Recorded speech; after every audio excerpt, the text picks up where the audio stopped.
not been upset about the waste, fraud, and abuse that this process has uncovered.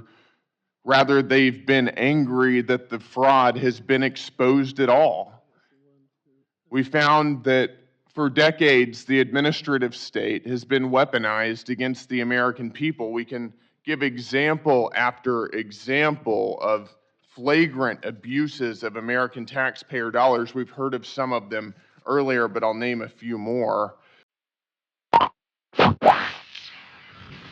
To be straightforward with the American people and explain why taxpayer dollars should be funding queer feminist discourse in Albanian society or drag shows in Ecuador. I don't think that they will, but I would love to see it if they did. Elon Musk acting as an employee and an agent of the president, I think, has certainly more democratic legitimacy than Anthony Fauci did, and he certainly has more democratic legitimacy than the nameless, faceless bureaucrats who have been running our lives for several years, the waste of which he is rooting out currently. Welcome back to channel. Subscribe the channel before watching the complete video.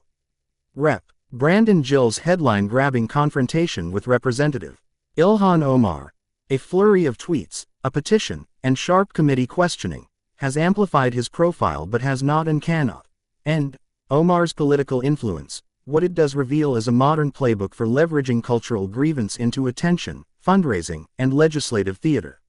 From the moment Gill arrived in Washington, he has pursued visibility as a primary strategy.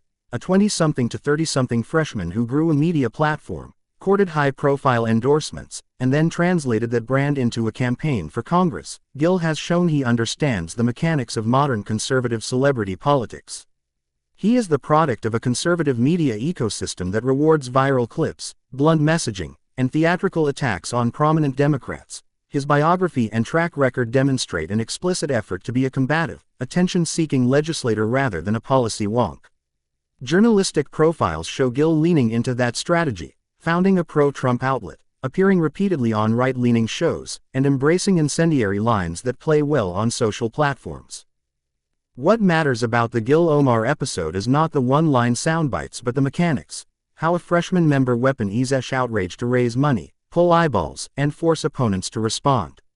The tangible beginning of the most heated public exchange was Gill's circulation of a petition and fundraising email calling for the arrest and deportation of Representative Ilhan Omar, a U.S. citizen who naturalized as a child, after she shared or commented on material conservatives characterized as celebrating political violence.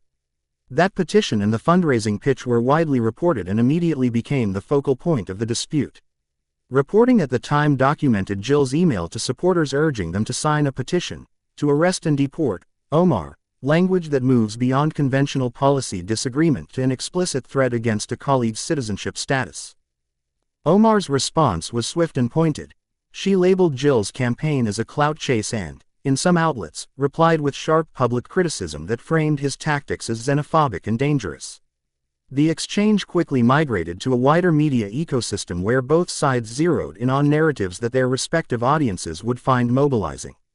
Conservatives amplified Gill's framing of Omar as a danger to immigration enforcement. Progressives amplified Omar's framing of Gill as racially motivated and performing for a base. The back and forth did not occur in an isolated chamber hearing alone but across social posts, local news, national outlets, and editorial pages, the kind of multi-platform escalation that magnifies every rhetorical move. A factual assessment of outcomes is clear. Gill's offensive earned him attention and donations, but it did not produce legal consequences for Omar, nor did it substantively alter her standing among her core supporters. Public records show no arrests, no official deportation proceedings, and no material change to Omar's legal status. Welcome back to channel. Subscribe the channel on their stated legal the complete video. Instead, the Brandon Gill's headline-grabbing confrontation with Representative Gill, the calculus appears to have been straightforward. Tweets, create a moment that nationalizes a local fight, has amplified his profile but has a reputation on the right as a relentless Omar's political and his audience call. What it does reveal is a modern playbook for leveraging cultural grievance into attention, was to expose the tactic as a form of intimidation and to turn the moment Gill arrived in Washington he has pursued visibility as a primary strategy. Both achieved there. A 20-something to 30-something freshman who grew a media platform in the sense of changing the legal or institutional and then translated that brand into a campaign. This interaction is emblematic of several broader trends in contemporary congressional conservative celebrity politics. First, the reward structure of national media encourages ecosystem that rewards viral governance, blunt messaging, high engagement, and theatrical attacks on 30 to 90-second moments. His biography and track record demonstrate an explicit effort to be into fundraising attention-seeking legislator rather than a policy Gill's pre-existing media journalistic work and his profiles show Gill leaning into that strategy, producing those founding a pro-Trump staging a confrontation with a high-profile opponent like Omar and embracing incendiary lines that incremental legislative negotiation would. What matters about the Gill-Omar episode is not the one-line soundbite and loyalty remain the most effective accelerants in polarization, outrage to raise money, accusing a political opponent of disloyalty or foreign allegiance, or the tangible beginning of the most heated public exchange was Gill's circulation of binary public fundraising email even when the facts are easily deportation of representatives. That tactic is not Ilhan Omar, but it has been refined into a repeatable template as a child. Identify a vulnerable point or commented on material national loyalty characterized as celebrating political violence, and then use the resulting controversy to rally a fundraising pitch were widely multiple outlets immediately became Gill's focal point and the pattern of leveraging immigration claims and Time documented Gill's email to supporters urging them to sign a petition. The institution itself faces strain when intermember disputes beyond conventional policy disagreements to an explicit Congress survives because its members. Despite deep Omar's response was swift and must work within the same labeled Gill's campaign as a clout chasers. In some outlets, when rhetorical escalation public criticism calls to strip his colleague of citizenship or remove their seat without legal basis, the exchange quickly migrated to a wider media many congressional veterans and observers warned that such moves lowered the respective audiences would potentially more consequential abuses. Conservatives amplified Gill's framing of Omar as a danger to immigration and comes next when progressives amplified Omar's framing of Gill as racially motivated recent trajectory point to a willingness to escalate institutional conflict in an isolated chamber hearing alone but across social media gain while exacting long-term institutional costs and editorial pages. How effective is Gill's approach is escalation that magnifies every rhetorical move. If governance is measured by passing legislation, assessment of outcomes is clear, or securing Gill's offensive earned him attention and donations. Gill's record shows a handful of headline bills and symbolic efforts its substantively altered resolutions standing among policy rollbacks tied to prior administrations show no rather than quietly no official deportation proceedings. But if the objective is change to Omar's to become a national figure, because none of those actions were plausible on their stated within the parties, to build a profile for future campaign functioned as a political signaling tool. Surprisingly efficient. For Gill, the calculus contrast between visibility and legislative substance that nationalizes a high-velocity media energizes donors, yields attention and a reputation on the right as a relentless opponent of what he and his audience without corresponding coalition building inside Congress. For Omar, analysis from several outlets emphasizes that Gill's intimidation so far reads like a playbook for media first community regularly faces a mix of controversy, both culture war focus, short-term relentless content production. 1. There is also a moral and civic dimension to this exchange that matters beyond the two principles. This interaction is emblematic of several broader naturalized contemporary congressional calls for deportation. First, beyond being the reward structure of national media into a long history of racialized and emphasized exclusion in American engagement clips. For minorities and immigrant communities, trend on X, political attacks framed around origin and belonging to fundraising dollars and bigger platforms. They echo lived experiences of discrimination. Media work and his social framing of Gill's petition is not merely political theater but as staging a confrontation with a high-profile effect like Omar communities more values that reality incremental legislative negotiation. Including condemnations the episode highlights how allegations about immigration and loyalty remain the most effective rhetorical attacks that employ xenophobic imagery accusing a political opponent of disloyalty. News coverage captured this dynamic as much as it captured the escalation immediately escalates rhetoric and forces a binary public response, and other lawmakers take away checked. First, that tactic is not new, but it has been refined into a repeatable viral moments can identify a vulnerable point without substantive national loyalty. Issue a dramatic the institutional safeguards and then use the resulting controversy legal requirements around citizenship. Multiple procedural norms matter because they fill the pattern of leveraging immigration that lacks in sensationalist framing to build profile. The electorate ultimately judges whether theatricality itself faces strain when intermember disputes primaries and fundraising civic punish extremism if it reaches into an ethical or legal territory. Despite early evidence suggests Gill's base appreciates within the same aggressive posture, committees, whether that posture will be sustainable beyond fundraising cycles and culture war mobilization remains an open question, or remove their seat without legal basis. Local reporting indicate Gill's tactics align him with congressional veterans and observers warn that such moves lower the bar for future, but also polarizing more consequential abuses.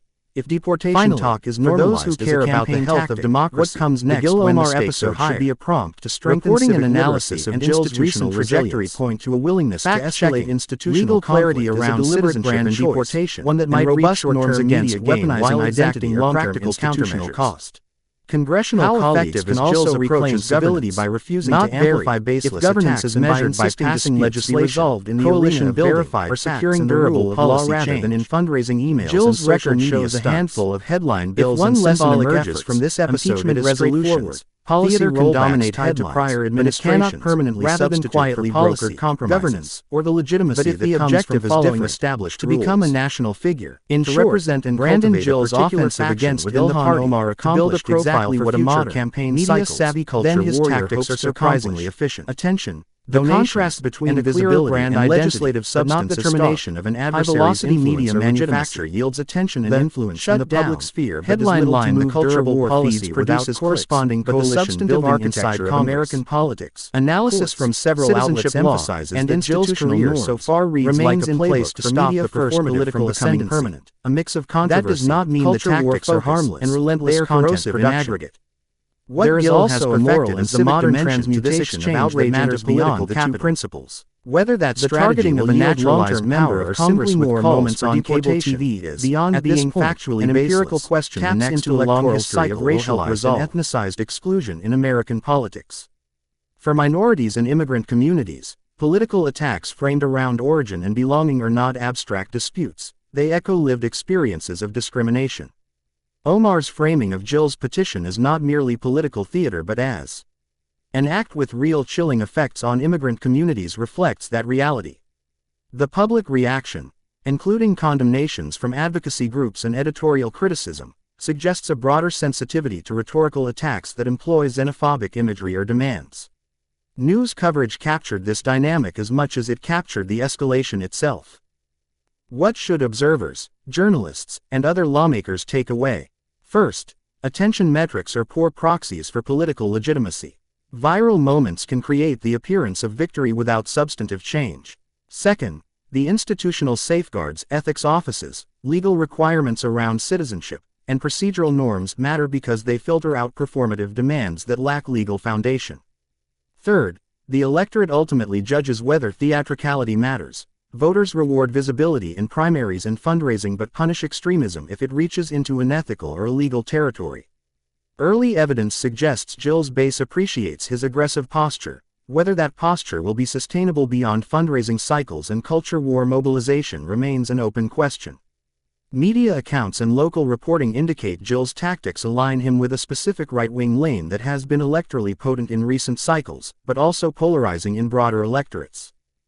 Finally, for those who care about the health of democracy, the Gill Omar episode should be a prompt to strengthen civic literacy and institutional resilience.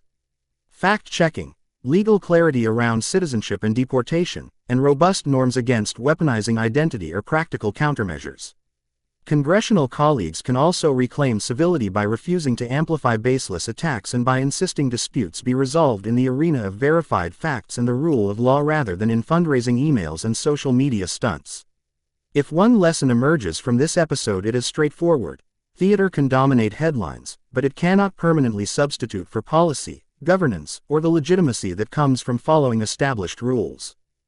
In short, Brandon Gill's offensive against Ilhan Omar accomplished exactly what a modern, media-savvy culture warrior hopes to accomplish: attention, donations, and a clearer brand identity, but not the termination of an adversary's influence or legitimacy. The shut down headline line: the culture war feeds produces clicks, but the substantive architecture of American politics, courts, citizenship law, and institutional norms remains in place to stop the performative from becoming permanent. That does not mean the tactics are harmless, they are corrosive in aggregate. What Gill has perfected is the modern transmutation of outrage into political capital. Whether that strategy will yield long-term power or simply more moments on cable TV is, At this point, an empirical question the next electoral cycle will help resolve.